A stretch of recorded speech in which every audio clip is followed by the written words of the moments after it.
तिनसुकिया बरगुड़ी नखराई गांव स्थित नहराई प्राथमिक विद्यालय में आज एक सार्वजनिक सभा आयोजित कर गांव के लोगों द्वारा नहराई प्राथमिक विद्यालय के पुनर्निर्माण करवाने हेतु पदुमुनि चाय बागान के मालिक राजकुमार अग्रवाल सहित पूरे परिवार के प्रति आभार व्यक्त करते हुए उनका अभिनंदन किया गया। मालूम हो कि नहराई प्राथमिक विद्यालय की स्थापना गांव के लोगों द्वारा सन 1949 में की गई थी। उस वक्त विद्यालय की अवस्था जराजीर्ण थी। पदुमुनि चाय बागान के मालिक राजकुमार अग्रवाल के पिता स्वर्गीय लक्ष्मी नारायण अग्रवाल की नज़रें जब विद्यालय के जराजीर्ण अवस्था पर पड़ी, तब 1965 के दशक में उन्होंने विद्यालय को नए रूप में बनवाया ताकि ग्रामीण अंचल के बच्चों को पढ़ने हेतु किसी तरह की असुविधा ना हो। समय के साथ एक बार फिर से विद्यालय भवन की अवस्था जराजीर्ण होने लगी।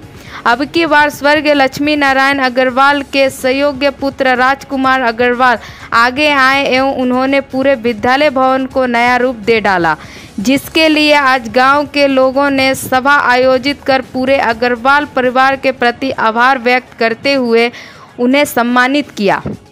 वीडियो जर्नलिस्ट मिनाल चक्रवर्ती के सहयोग में निशा केवट का रिपोर्ट तिनसुकिया से। प्राथमिक विद्यालय আকৌ ৰিকনষ্ট্ৰাকশ্যন কৰিলে পদুমনি টি ষ্টেটৰ পৰা ৰাজু আগৰৱালাই, কি ক'ব আপুনি এই বিষয়ে?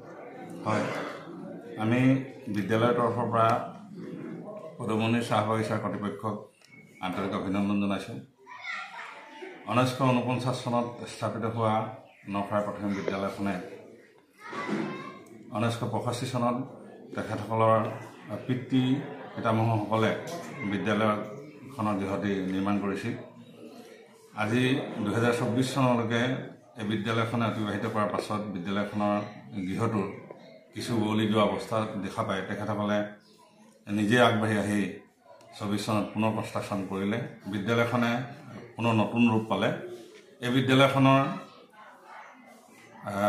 যিটো অৱস্থা, ছাত্ৰ ছাত্ৰীৰ অভাৱৰ কাৰণে আমি বহু অসুবিধা অনুভৱ কৰিছোঁ।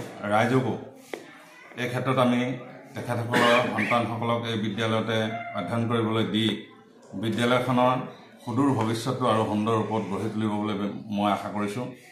আৰু তেখেতসকলে যি আশা কৰি এই গৃহটি নিৰ্মাণ কৰি দিছে, সেই নিৰ্মাণৰ আশা সুদূৰ ভৱিষ্যতলৈকে জিলিকি থাকক, সেই আশা চিন্তা কৰা হৈছে।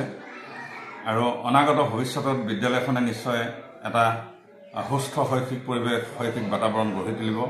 গাঁৱৰ যিটো শিক্ষাৰ কঠীয়াতলী, সেই শিক্ষাৰ কঠীয়াতলীখনে সমগ্ৰ গাঁওখনক এক শিক্ষাৰ পৰিৱেশ ৰচনা কৰি আগুৱাই নিব, এই আশা আমি আগত ৰাখিছোঁ। যোৱাটো দুটা বৰ্ষত গুণোৎসৱৰ কাৰ্যসূচীটো বিদ্যালয়খনে A+ পাবলৈ সক্ষম হৈছে আৰু 25,000 টকা তেখেতসকলে এই বিদ্যালয়খনে গভৰ্ণমেণ্টৰ পৰা লাভ কৰিবলৈ সক্ষম হৈছে।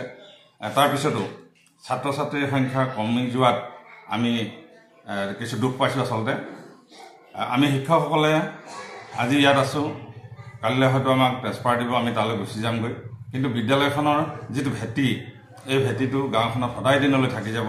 আৰু সেইকাৰণে আমি সদায় ৰাইজক এই বিদ্যালয়খনৰ প্ৰতি পিঠিপাছ নিদি সকলোৱে আগবাঢ়ি সেই বিদ্যালয়খনক আগুৱাই নিয়াৰ বাবে অনুৰোধ জনাইছোঁ। আৰু পদুমনি চাহ বাগিচাৰ কৰ্তৃপক্ষক আমি অন্তৰকৰণেৰে ধন্যবাদ জনাইছোঁ আৰু কৃতজ্ঞতা জনাইছোঁ। আৰু সেইকাৰণে আজি গাঁৱৰবাসী ৰাইজেও তেখেতসকলৰ প্ৰতি কৃতজ্ঞতা জ্ঞাপন কৰি তেখেতসকলক আমন্ত্ৰণ কৰি আনিছে আৰু সমগ্ৰ ৰাইজে তেখেতসকলৰ সন্মানাৰ্থে কিছু এক আয়োজন আৰম্ভ কৰিছে। আমি আশা ৰাখিছোঁ এই আয়োজনটো সম্পূৰ্ণ সফল কৰি তুলিব, তাকে আশা কৰি মোৰ বক্তব্যখিনি সামৰিছোঁ। ধন্যবাদ। আপোনাৰ পৰিচয় দিব নেকি? মই বিদ্যালয়খনৰ প্ৰধান শিক্ষক বীৰেশ্বৰ চাউৰক 2018 চনৰ পৰা ইয়াত কৰ্ম কৰি আছোঁ। ধন্যবাদ।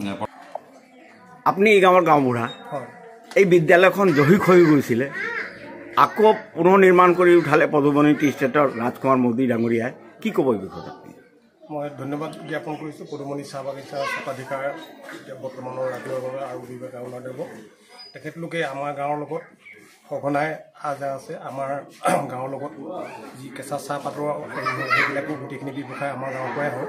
তেখেতলোকে আমাৰ গাঁৱৰ বিভিন্ন অনুষ্ঠান, আমাৰ গাঁৱত স্কুল ঘৰটো আমাৰ ৰাজকুমাৰ অৰুণাদেৱৰ পিতৃ তেখেতলোকে আমি জন্ম নাই তেতিয়া দিনতে তেখেতলোকে পকী ঘৰ নিৰ্মাণ কৰি স্থাপন কৰি দিছে 1965 আৰু তাৰ পাছত এটা পৰ্যায়ক্ৰমে তেখেতলোকে স্কুলখনৰ আমাৰ গাঁৱলৈ যিহেতুকে তেখেতলোকে অহা যোৱা কৰি থাকে আৰু তাত দেখি তেখেতলোকে উৰি যোৱা যিখন তলৰ ফ্ল'ৰখন ভাগি গৈছিলে ওপৰ টিংপাতবিলাক গোটেইবিলাক বেয়া হৈ গৈছিলে বৰষুণ পৰিছিলে চিলিংবিলাক বস্তা চিলিং আছিলে এতিয়া বৰ্তমান তেখেতলোকে পুনৰ তেখেতলোকে দেখি নিজৰ ইচ্ছাৰে তেখেতলোকৰ স্মৃতি ৰক্ষাৰ বাবে আগবাঢ়ি অহাৰ বিনিময়ত তেখেতলোকে আমাৰ সম্পূৰ্ণ এই পুৰণা টিংখিনি সলনি কৰি ওপৰৰ টাৰ্চবিলাক গোটেই কাঠৰ আছিল কাঠৰবিলাক সলনি কৰি লোহাৰ পাইপ দি আৰু ডাইনা টিং লগাই আৰু তলৰ ফ্ল'ৰখন তেখেতলোকে টাইলছ লগাই আৰু আমাৰ সৰ্বাংগ শুভ হিচাপে এখন স্কুল প্ৰতিষ্ঠা কৰি দিছে আমি তেখেতলোকৰ কামনা কৰিছোঁ